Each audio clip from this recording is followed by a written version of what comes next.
नमस्कार दोस्तों, कविता Yadav YouTube channel पर आप सभी का स्वागत है। जैसा कि आपको पता है, हमारी तैयारी चली हुई है हिंदी विषय से संबंधित टीजीटी पीजीटी परीक्षाओं के लिए। हिंदी विषय से संबंधित एनटीए नेट के लिए भी ये हमारी क्लासेस उतनी ही महत्वपूर्ण है जितनी कि टीजीटी पीजीटी के लिए है। हमने हिंदी के पाठ्यक्रम को टॉपिकों के अनुसार बांटा हुआ है। हम एक एक टॉपिक को उठाते हुए उनमें परीक्षा में बार बार पूछे जाने वाले महत्वपूर्ण तथ्यों को के आधार पर अपने सिलेबस को आगे बढ़ा रहे हैं। जैसे कि हम कर रहे थे हिंदी साहित्य का इतिहास। हिंदी साहित्य के इतिहास के अंतर्गत हमने हिंदी साहित्य लेखन परंपरा को किया और हिंदी साहित्य के काल विभाजन एवं नामकरण टॉपिक को कंप्लीट कर लिया है। हम आज बुक के माध्यम से इन हिंदी साहित्य के इतिहास के लेखन परंपरा के प्रश्न उत्तर करेंगे। हम जो भी टॉपिक करते हुए चलेंगे साथ साथ उनके प्रश्न उत्तरों को भी करते हुए चलेंगे ताकि हमारी परीक्षा के लिए तैयारी अच्छी हो। सबसे पहले हम देख लेते हैं अपने क्वेश्चन नंबर 1 पर। हिंदी साहित्य की दीर्घकालीन भाषा को सूत्रबद्ध रूप से स्पष्ट करने का सर्वप्रथम प्रयास किसने किया? आंसर हो जाएगा गारसादा तासी। हिंदी साहित्य की दीर्घकालीन गाथा को सूत्रबद्ध करने का इसका मतलब यही है कि सबसे पहले हिंदी साहित्य की शुरुआत किस लेखक द्वारा की गई, किसने की? गारसादा तासी ने। दूसरा क्वेश्चन आ जाएगा हमारा, गारसादा तासी के ग्रंथ का नाम क्या है? गारसादा तासी के ग्रंथ का नाम है इस्तवार द लिटरेचर एंडोए हिंदुस्तानी, जो कि 2 भागों में प्रकाशित हुआ था 1839 और 1847 में। भाषा क्या रही थी इनकी? फ्रेंच। इस्तवार द लिटरेचर एंडोए हिंदुस्तानी ग्रंथ की भाषा क्या है? इनकी भाषा रही है फ्रेंच भाषा। नेक्स्ट देख लेते हैं, तब का तू सूरा के लेखक कौन है? मतलब ये है, इनके लेखक हो जाएंगे मौलवी करीमुद्दीन। ये वही रचना है जो तज़किरा ई सूरा ई हिंदी भी कह सकते हैं या तबकुरा सूरा भी बोल सकते हैं। एक ही नाम है ये दोनों, तज़किरा ई सूरा ई हिंदी। नेक्स्ट देख लेते हैं, निम्नलिखित में से किस ग्रंथ को अंग्रेजी में उर्दू कवियों का इतिहास और उर्दू में हिंदी शायरी का तज़किरा कहा गया? ये कहा गया, यही जो रचना है तज़किरा ई सूरा ई हिंदी, मौलवी करीमुद्दीन की जो रचना है। अगला नेक्स्ट देख लेते हैं, हिंदी साहित्य की नींव का पत्थर किसे माना गया? ये माना गया हिंदी साहित्य की नींव का पत्थर the modern vernacular literature of Hindustan, जो कि जॉर्ज ग्रियर्सन की रचना है। नेक्स्ट,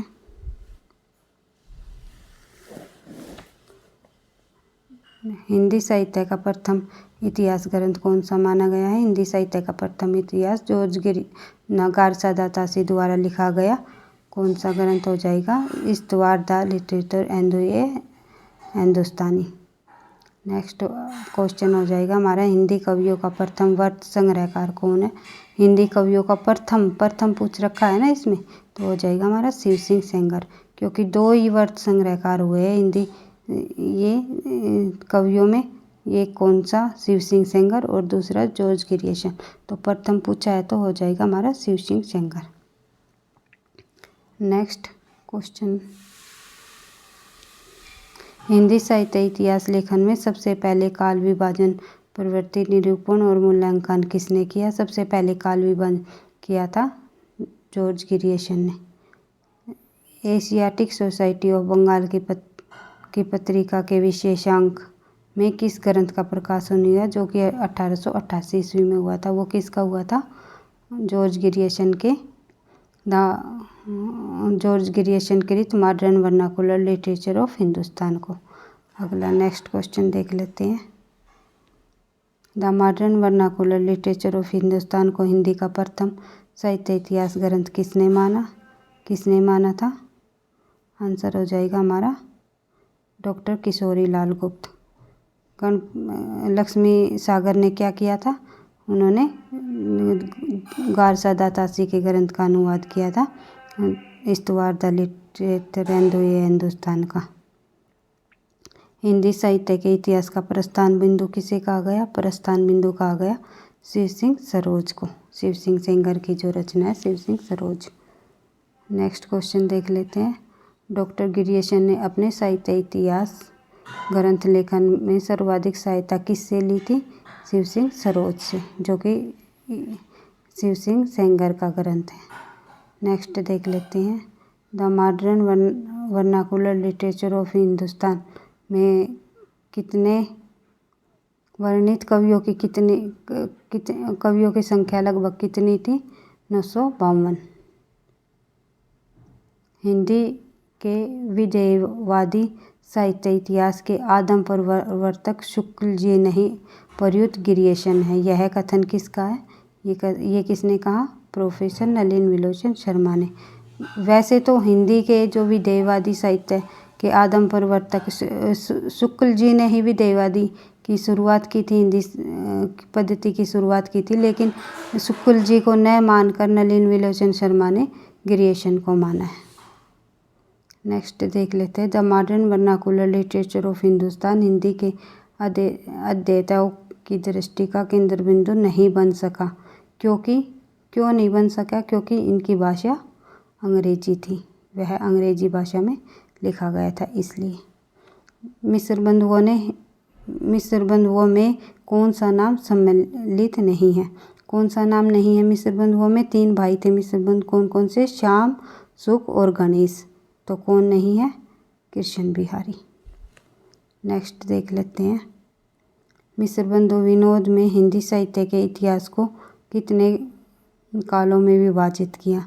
मिस्र बंधु विनोद में मिस्र बंधुओं ने कितने कालों में विभाजित किया था हिंदी साहित्य को?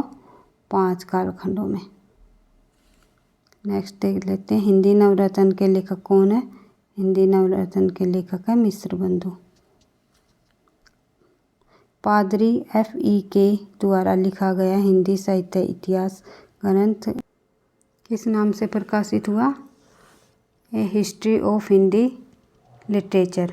F.E. के का जो ग्रंथ है वो किस नाम से प्रकाशित हुआ? A history of Hindi literature. Viyogi Hari को ब्रज माधुरी सार के संपादन की प्रेरणा किससे मिली थी? राधाचरण गोस्वामी से। आचार्य शुक्ल का हिंदी साहित्य ग्रंथ हिंदी शब्द सागर की भूमिका के रूप में किस नाम से प्रकाशित हुआ?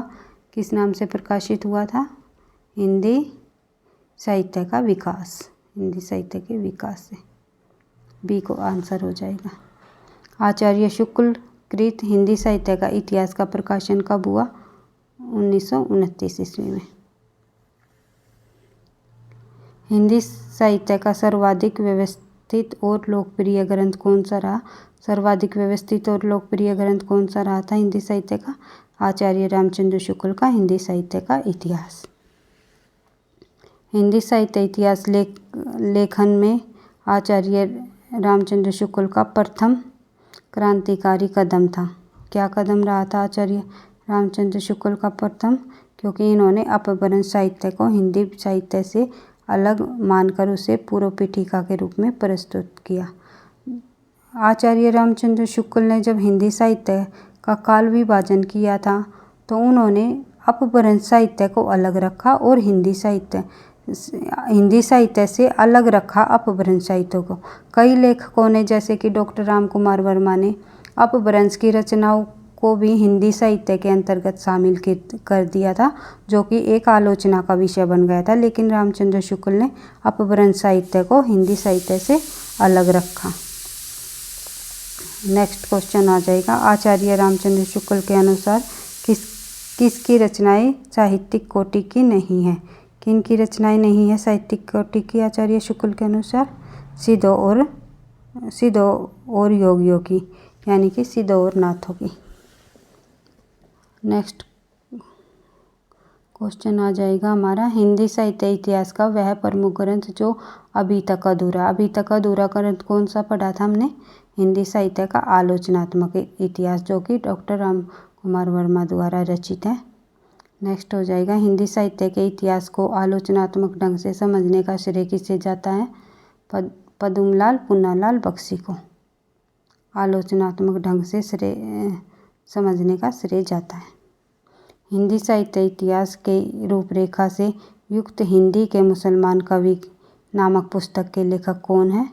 ये है गंगा प्रसाद सिंह। किस साहित्य ऐतिहासिक ग्रंथ को आधुनिक साहित्य संपत्ति का बीजक कहा गया? किसको कहा गया? वो कहा गया हिंदी पुस्तक साहित्य माता प्रसाद गुप्त की। नेक्स्ट है निम्नलिखित में से किसने हिंदी साहित्य ग्रंथ की साहित्य के विकास के साथ साथ संवेदना के विकास को भी रेखांकित किया? किन्होंने किया था? डॉक्टर रामस्वरूप चतुर्वेदी ने। इनके इतिहास ग्रंथ का नाम ही ये है हिंदी साहित्य का संवेदनात्मक इतिहास। तो इन्होंने हिंदी साहित्य के विकास के साथ साथ संवेदना के विकास को भी रेखांकित किया है। नेक्स्ट हो जाएगा हिंदी साहित्य के इतिहास में काल विभाजन का सर्वप्रथम प्रयास किसने किया? ये हम पढ़ चुके हैं। डॉक्टर गिरियसन ने काल विभाजन का सर्वप्रथम प्रयास किया था। The modern vernacular literature of Hindustan, जो कि 1888 की रचना है। नेक्स्ट हो जाएगा डॉक्टर गिरियसन ने अपने साहित्य इतिहास ग्रंथ में आरंभिक काल को क्या नाम दिया था? चारण काल। आरंभिक काल को यानी कि आदिकाल को। जैसे अलग अलग विद्वानों ने आदिकाल को या भक्ति काल को, रीति काल को, इन्होंने अलग अलग विद्वानों ने अलग अलग नाम दिए हैं। ये हम जैसे जैसे हम आगे बढ़ते जाएंगे, आगे टॉपिक करते जाएंगे, हर एक विद्वान के अनुसार मुख्य मुख्य तत्वों को समझते हुए, पढ़ते हुए, बार बार रिवीजन करते हुए आगे बढ़ेंगे। इसी से हमें चीज़ें याद रहेगी, बार बार रिवाइज करने से ही। जॉर्ज गिरियसन ने हिंदी साहित्य का आरंभ कब से माना था? 8वीं शताब्दी से। The modern vernacular literature of Hindustan के किस अध्याय में काल विभाजन का स्पष्ट निर्देश दिया गया है? जो कि दिया गया 12वें अध्याय में काल विभाजन का स्पष्ट निर्देश दिया गया है। हिंदी साहित्य के आदिकाल को आरंभिक काल नाम से अभिहित किसने किया?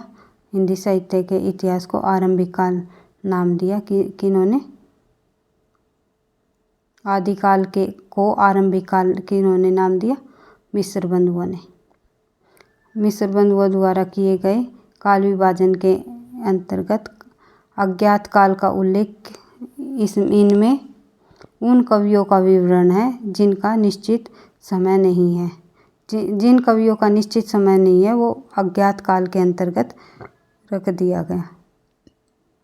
अगला नेक्स्ट हो जाएगा हिंदी साहित्य इतिहास ग्रंथ में काल विभाजन के लिए कितनी पद्धतियाँ अपनाई? 4 पद्धतियाँ अपनाई। वर्णानुक्रम, कालानुक्रम, विधेयवादी। इसके बाद नेक्स्ट हो जाएगा FEKE ने ए हिस्ट्री ऑफ हिंदी लिटरेचर में हिंदी साहित्य को कितने काल खंडों में विभाजित किया? वो किया 4 काल खंडों में। अगला हो जाएगा निम्नलिखित में से किसने हिंदी के शेषवावस्था के व्रतों का वर्णन करने के उपरांत काल विभाजन का आधार हिंदी साहित्य के में उठने वाले महत्वपूर्ण आंदोलन को बनाया? वो बनाया FEKE।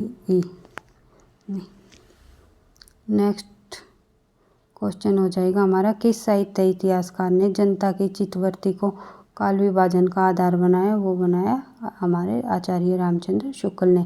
इन्होंने अपनी एक कोटेशन में भी कहा है जैसे कि प्रत्येक देश का साहित्य वहाँ की जनता की चित्तवृत्ति का समुचित प्रतिबिंब होता है। ये इस तरह की हमने पढ़ी थी ना पिछली क्लास में। आचार्य रामचंद्र शुक्ल ने अपने साहित्य इतिहास को कितने कालखंडों में विभाजित किया?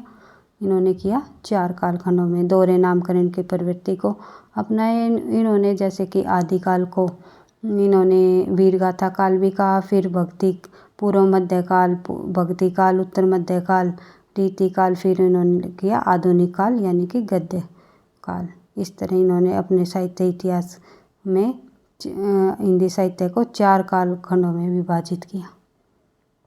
नेक्स्ट हो जाएगा वीरगाथा काल नाम के विरुद्ध सर्वप्रथम आपत्ति। इनमें कुछ अपर्याय और कुछ प्रवर्ती काल की रचनाएं हैं, इसलिए आपत्ति है। वीरगाथा नाम के विरुद्ध सर्व प्रमुख आपत्ति है। जिन ग्रंथों के आधार पर यह नामकरण किया उनमें धार्मिकता का प्रावधान है नहीं, इनमें श्रृंगार रस भी है नहीं, इनमें कुछ अपर्याय और कुछ प्रवर्ती काल की रचनाएं है, यानी कि इनमें हठ योग की प्रधानता है नहीं। इस आधार पर आंसर सी हो जाएगा। जो वीरगाथा काल नाम दिया रामचंद्र शुक्ल ने, उनका विरोध किया। विरोध करने का सर्वप्रमुख कारण क्या रहा कि उनमें कुछ अपर्याय और कुछ प्रवर्ती काल की रचनाएं हैं, यानी कि इनमें कुछ अपर्याय मतलब जिनको आचार्य हजारी प्रसाद द्विवेदी ने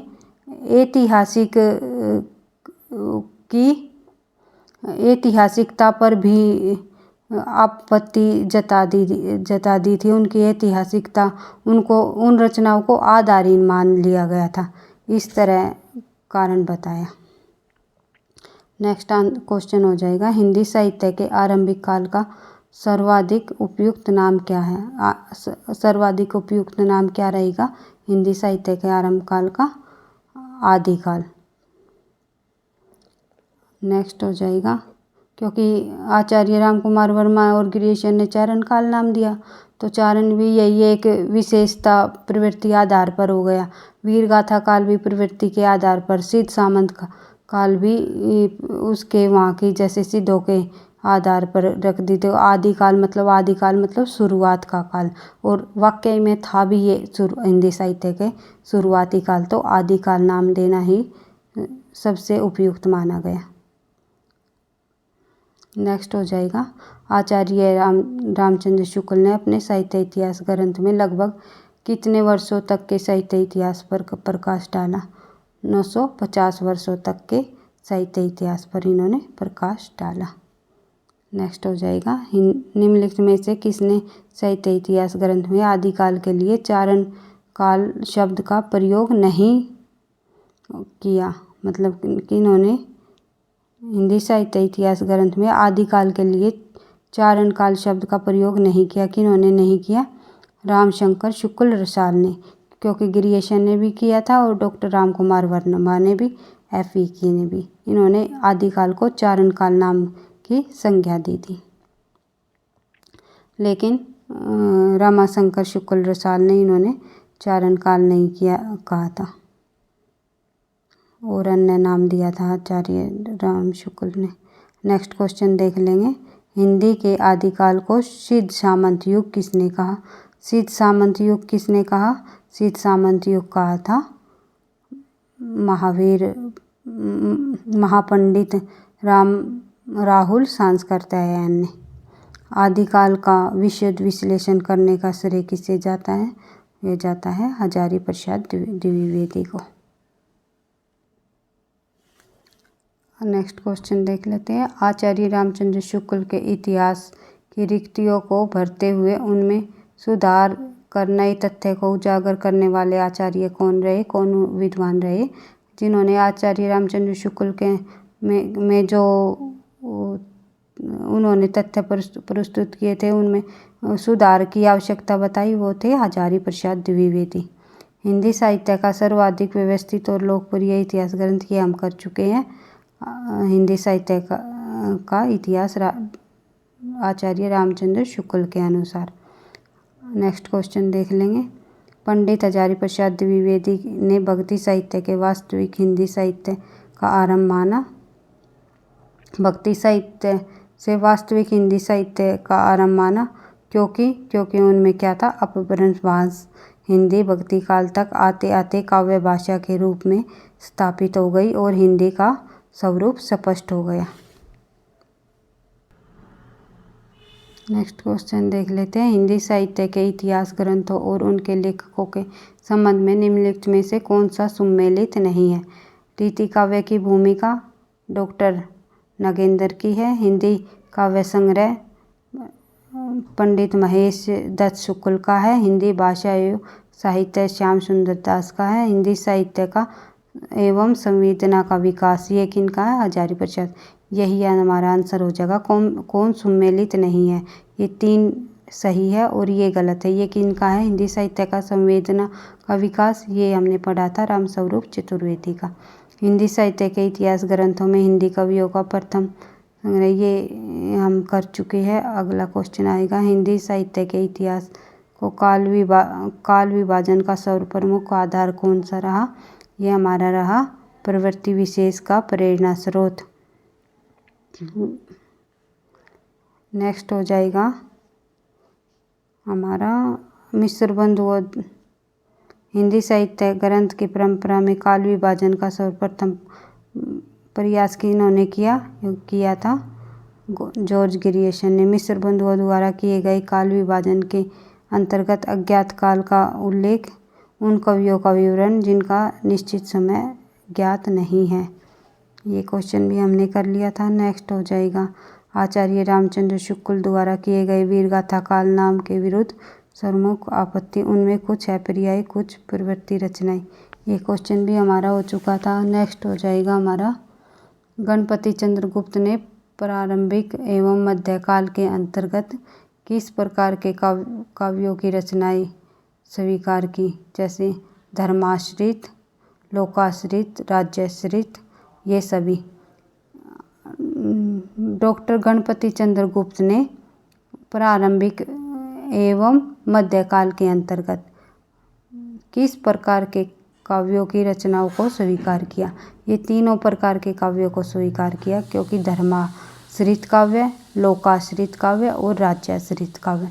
मतलब कि धर्माश्रित नाथ और साहित्यों का काव्य, लोकाश्रित विद्यापति की पदावली और अमीर खुसरो का काव्य, और राज्याश्रित मतलब रासो साहित्य वगैरह। इन तीनों प्रकार के काव्यों को इन्होंने इनके अंतर्गत सम्मिलित किया, ये सभी। इसके बाद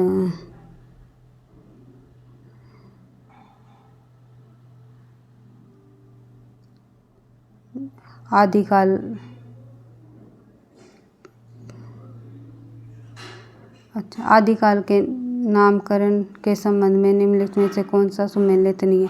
आरंभिक काल मिश्र बंधुओं का, शीत सामंत युग राहुल सांस्कृत्यायन, चारण काल रामचंद्र शुक्ल। चारण काल ही आ जाएगा भाई, क्योंकि ये किन्होंने दिया था? डॉक्टर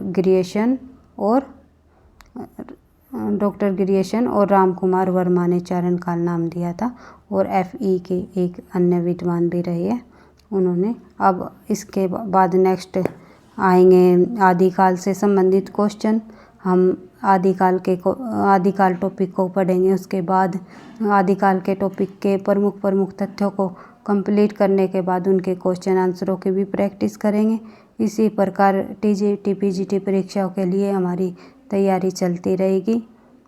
वीडियो आपको पसंद आई दोस्तों के साथ शेयर करना, चैनल को सब्सक्राइब करना पहली बार हो तो आप, और बेल आइकन को दबा लेना ताकि नोटिफिकेशन आपको समय पर मिलता रहे। और हमारे साथ जुड़ने के लिए थैंक यू, धन्यवाद। पढ़ते रहो, आगे बढ़ते रहो।